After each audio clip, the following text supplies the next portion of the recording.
আসসালামু আলাইকুম প্রিয় ভর্তি যোদ্ধারা, তোমরা জানো যে আগামী 12 এপ্রিল কিন্তু কৃষি গুচ্ছের ভর্তি পরীক্ষা। এর পরবর্তী কিন্তু আরো অনেক বিশ্ববিদ্যালয়ে ভর্তি পরীক্ষা আছে। এখন কিন্তু অলরেডি রমজান মাস শুরু হয়ে গেছে। তোমাদের অনেকের মনে এই প্রশ্নটা থাকে যে আসলে রমজান মাসে সারাদিন রোজা থেকে কিভাবে পড়াশোনা করবো, অ্যাডমিশন সময় তো অনেক বেশি পড়াশোনা করতে হয়, এই সময়টা আসলে কিভাবে কাজে লাগাবো, এই সময়টা কিভাবে কাজে লাগাবা যেন তোমরা একটা দিক নির্দেশনামূলক একটা মেসেজ পাও। এই জন্য আসলে আজকের আমার এই ভিডিও একটা নমুনা দেখানোর চেষ্টা করছি। তুমি তোমার পার্সোনাল সময় অনুযায়ী রুটিন কাস্টমাইজ করে নিতে পারবা। তোমার যে সময় যেটা পড়তে ভালো লাগে তুমি তোমার নিজের মতো করে সেট করে নিতে পারবা। কিন্তু মেইন কথা হচ্ছে তোমাকে পড়তে হবে, তোমাকে পরিশ্রম করতে। আগামীতে যেহেতু কৃষিগুচ্ছের ভর্তি পরীক্ষা এবং জিএসটি ভর্তি পরীক্ষা, তো তাদের উদ্দেশ্য করেই আসলে নমুনা রুটিনটা আমি তৈরি করছি। তোমরা যারা পড়বা তোমাদের নিজস্ব কোচিং টাইম, এক্সাম টাইম, এইটা মিলে তোমরা তোমাদের মতো রুটিনটা তৈরি করে নিও। আমি জাস্ট একটা আইডিয়া দেওয়ার চেষ্টা করছি।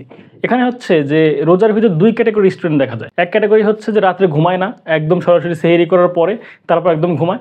আর আরেকটা আছে কি যে সেহেরি আগ পর্যন্ত ঘুমায়, সেহেরি করার পরে ফজর নামাজ পড়ার পরে তারপর আর ঘুমায় না। এখন তুমি কোন ক্যাটাগরি সেটা তুমি নিজেই জানো, তুমি সেইভাবে তোমার মতো করে রুটিন সেট করে দিবা। ভিডিও শুরু করার আগে আমি আমার পরিচয়টা দিয়ে নিই। আমি মোহাম্মদ ইমন ইবনে তারিক, পড়াশোনা করছি কৃষি অনুষদ, খুলনা কৃষি বিশ্ববিদ্যালয় এবং গ্লান্স অফ অ্যাডমিশন সহকারী প্রতিষ্ঠাতা। যে কিভাবে এই রোজার একটা মাস তুমি তোমার রুটিনটাকে সাজালে তোমার পড়াশোনাটা আরো বেশি সুন্দর সাজানো গোছানো হতে পারে। এর আগে আমি সময়টা ধরছি 3:30 থেকে 5টা পর্যন্ত। যদি তুমি 3:30টার দিকে উঠে তাহাজ্জুদের নামাজ পড়ে, ওই সময়টা কিন্তু মাথাটা ফ্রেশ থাকে। তোমার যে কঠিন যে বিষয়গুলা, ম্যাথের কিন্তু অনেক বিষয় কঠিন, ফিজিক্স, কেমিস্ট্রি, এটাতে কিন্তু অনেক কঠিন কঠিন বিষয় আছে, সূত্র আছে, কনসেপ্ট আছে। ফ্রেশ মাথাতে তুমি এই বিষয়গুলো একটু পড়াশোনা করবা। চেষ্টা করবা যে অনুশীলনীতে যে অঙ্কগুলোতে তোমার ডাউট আছে, অর্থাৎ অনুশীলনীতে অনেক ধরনের প্রশ্ন থাকে, জ্ঞানমূলক প্রশ্ন থাকে, প্রয়োগমূলক প্রশ্ন থাকে। যে প্রশ্নগুলোতে একটু ডাউট আছে তুমি সেটা একটু সলভ করার চেষ্টা করবা। ফ্রেশ মাথা দেখবা যে তখন অটোমেটিক্যালি সলভ হয়ে গেছে। এবং চেষ্টা করবা যে ম্যাথ এই সময় প্র্যাকটিস করার জন্য। এবং ম্যাথ প্র্যাকটিসের ক্ষেত্রে প্রিভিয়াস ইয়ারের কোশ্চেন এবং যে অনুশীলনের যে এমসিকিউ সেটা একটু ভালো করে দেখ। এটা হচ্ছে সেহরির আগ পর্যন্ত।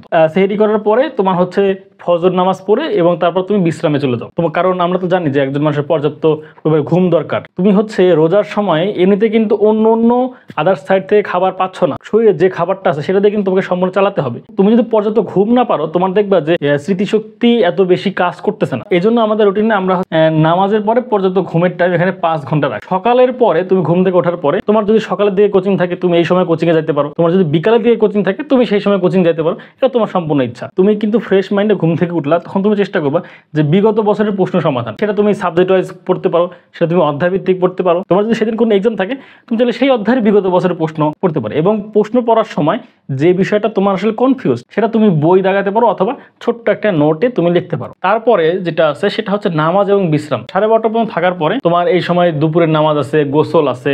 এই সময়টা যেহেতু হচ্ছে যে ব্রেনটা অনেকটুকুই ক্লান্ত হয়ে যায়, আশেপাশের পরিবেশটাও কিন্তু একটু রাফ হয়ে যায়, এই জন্য তুমি চেষ্টা করবে এই সময় হালকা রিভিশন দেওয়ার জন্য। যেমন কৃষিগুচ্ছে যেহেতু ইংরেজি আছে 10 মার্কের, খুবই সামান্য ইংলিশ, এটা তুমি চাইলে রিভিশন দিতে পারো। তোমার যদি সাধারণ জ্ঞান থাকে বা যদি অন্য কোনো সহজ সাবজেক্ট, তুমি চাইলে এই সময় একটু রিভিশনটা দিতে পারো এই অল্প কিছুক্ষণ সময়। খাওয়া দাওয়ার যেহেতু কোনো বিষয় নেই, তুমি তারপরে রেস্ট নিতে পারো। বিকালের সময়টা আমরা রাখছি যে বিকাল 4টা থেকে ইফতার পূর্ববর্তী আগ পর্যন্ত। এই সময়টা যেহেতু বিকালের দিকে অনেক বেশি ক্লান্ত লাগে, তুমি চেষ্টা করবা যে সকল বিষয়টা ইজিলি মুখস্থ করা যায়, ইজিলি একবার দুইবার চোখ বুলালেই হয়ে যায়, সেই সকল বিষয়গুলোকে একটু দেখার জন্য। এই ক্ষেত্রে সবচেয়ে যে বিষয়টা আমার সাজেশন থাকবে যে তুমি বোটানি অথবা জুলজি পড়ো, তুমি দাগানো বই পড়তে পারো, তুমি হচ্ছে অধ্যায় ভিত্তিক প্রিভিয়াস ইয়ারের কোশ্চেন সলভ করতে পারো, তুমি হচ্ছে যে অনুশীলনের যে প্রশ্নটা সেটা তুমি দেখতে পারো। বিকালের দিকে তুমি চাইলে হচ্ছে মডেল টেস্ট দিতে পারো, বা তুমি সারাদিন যতটুকু পড়ছো সেটা একটা রিভিশন দিতে পারো, বা আদার্স যদি কোনো এক্সাম থাকে সেটা। তোমাদের কৃষিগুচ্ছের প্রস্তুতি যেন আরো বেশি সঠিকভাবে সম্পন্ন হয়, হাতে কিন্তু আর 45টা দিনও সময় নেই। এই কম সময়টা তোমাদের সাজানো গোছানো প্যাকেজের ভিতরে থাকতে পারো। এই জন্য আগামী 5 ফেব্রুয়ারি থেকে কিন্তু আমাদের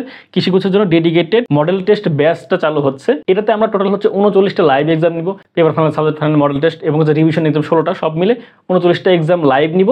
এবং আমাদের এই মডেল টেস্ট এক্সাম বেসে ভর্তি হলে তোমার যে অধ্যায়ভিত্তিক যে এক্সাম আছে তা অধ্যায়ের উপরে সেই এক্সামটা তোমাদের জন্য সম্পূর্ণ ফ্রি থাকতেছে। তুমি এই অল্প সময়ের ভিতরে টোটাল 87 সেট কোশ্চেন সলভ করার তোমার সুযোগ হবে। আশা করো যে 87 সেট প্রশ্ন তুমি যদি সঠিকভাবে ভালো মতো পড়াশোনা করো, নিজের ভুলগুলোকে যাচাই বাছাই করো, প্রিপারেশনে কোনো ঘাটতি থাকবে না ইনশাআল্লাহ। খুবই নামমাত্র মূল্যে এই ফিটা ধরা হয়েছে। এই এক্সাম ব্যাচের ফি হচ্ছে 199 টাকা মাত্র। 5 তারিখের মধ্যে তুমি যদি ভর্তি হও মাত্র 150 টাকা। ভর্তির প্রসেস খুবই সহজ। এখানে যে নাম্বার আছে এই নাম্বারে নগদ, বিকাশ, রকেট 3টা অ্যাকাউন্টে খোলা আছে। 150 টাকা 5 তারিখের আগে সেন্ড মানি করে হোয়াটসঅ্যাপে নক দিলেই বাদ বাকি তোমাকে রুটিন সহ যাবতীয় সকল কিছু দিতে হবে। এছাড়া এক্সাম ব্যাচ সম্পর্কে বিস্তারিত সকল তথ্য ডেসক্রিপশন বক্সে দেওয়া থাকবে, সেখান থেকে তোমরা দেখে নিতে পারো। 6টার পরে তোমার যে সময়টা আছে সেটা তোমার হচ্ছে ইফতার যাবে, মাগরিবের নামাজ যাবে এবং মাগরিব এবং তারাবির মাঝে কিছু সময় পাবে। সেই সময়টা তুমি চাইলে একটু ছোটখাটো সারাদিন যা পড়ছো জাস্ট মানে চোখ বুলা দেখতে পারো। তারপরে তারাবির নামাজ পরে আমি এই টাইমটা ধরছি হয়তো 10টা, এটা হয়তো মসজিদ ওয়াইজ ভ্যারি করতে পারে। সাধারণত ইফতার করার পরে, মাগরিবের নামাজ পড়ার পরে বা তারাবির নামাজ পরে আমাদের কিন্তু অনেকটা ক্লান্ত লাগে। ওই সময় কিন্তু আসলে মুখ দিয়ে জোরে জোরে উচ্চারণ করে পড়তে আসলে ইচ্ছা করে না। এই সময়টাকে সবচেয়ে কাজে লাগানোর যে পদ্ধতিটা সেটা হচ্ছে যে তুমি এমসিকিউ বা প্রিভিয়াস ইয়ারের যে প্রশ্ন, তুমি যদি এমসিকিউটা হচ্ছে যে মুখ দিয়ে উচ্চারণ না করে এমনি শুধু দেখে দেখে ছোট ছোট করে সলভ করো, এতে কিন্তু তোমার এক্সট্রা কোনো প্রেশার লাগতেছে না। যে বইটা তুমি দাগাইছো সেটা যদি একবার করে পাতা উল্টাও, তোমার মুখ দিয়ে পড়তে হচ্ছে না, কিন্তু পাতা উল্টালে কিন্তু তোমার বিষয়গুলো মনে পড়বে এবং তোমার কিন্তু অটোমেটিক রিভিশনটা হয়ে যাবে। এবং সেই সাথে চেষ্টা করবা যে অনুশীলনের যে এমসিকিউ, প্রত্যেকটা বইয়ের অধ্যায় শেষে দেখবে যে অনুশীলনী এমসিকিউ থাকে, সেটা বেশি বেশি পড়ার জন্য। এতক্ষণ যে ভিডিও যদি তোমরা দেখে থাকো, একটা প্যাটার্ন বুঝতে পারতেছো যে তোমার যতটুক পর্যন্ত পড়ার প্রতি ফোকাস দেওয়া হয়েছে তার চেয়ে বেশি ফোকাস দেওয়া হয়েছে কিন্তু প্রিভিয়াস ইয়ারের প্রশ্ন, তারপর অনুশীলনী এমসিকিউ এগুলোর উপরে। কারণ তুমি যদি এই বিষয়গুলো ভালোভাবে আয়ত্ত করতে পারো তাহলে কিন্তু একটা ভার্সিটির প্রশ্ন প্যাটার্ন কেমন হয় তুমি কিন্তু ইজিলি আয়ত্ত করতে পারবে। সেই আয়ত্ত করার সাপেক্ষে তুমি যদি এখন থেকে প্রস্তুতি নাও, তোমার কাছে মনে হবে যে আচ্ছা আমি তো কোচিং এ এভাবে পরীক্ষা দিই, তোমার প্রিপারেশন লেভেলটা এরকম হয়ে যাবে। তো আজ আর কথা বাড়াবো না, সবাই আমার জন্য দোয়া করবা। রমজান মাস, একটা সুন্দর স্টাডি প্ল্যান দেওয়ার চেষ্টা করছি, একটু এই সকল ইনফরমেটিভ ভিডিও অন্যদের মাঝে শেয়ার করে দেওয়ার চেষ্টা করো। এমন তো হতে পারে যে তোমার শেয়ারের মাধ্যমে অন্য কেউ উপকৃত হলো, এটার সবও কিন্তু তুমি অবশ্যই পাবা ইনশাল্লাহ। আর এছাড়াও অ্যাডমিশন রিলেটেড আগামীতে অনেক ভিডিও আসবে ইনশাল্লাহ। সেই সকল ভিডিও সময় মতো দেখার জন্য আমার চ্যানেলটিকে অবশ্যই সাবস্ক্রাইব করে রাখো। দোয়া করো আমি যেন সুস্থ থেকে তোমাদের কিছু গাইডলাইন দিয়ে যেতে পারি।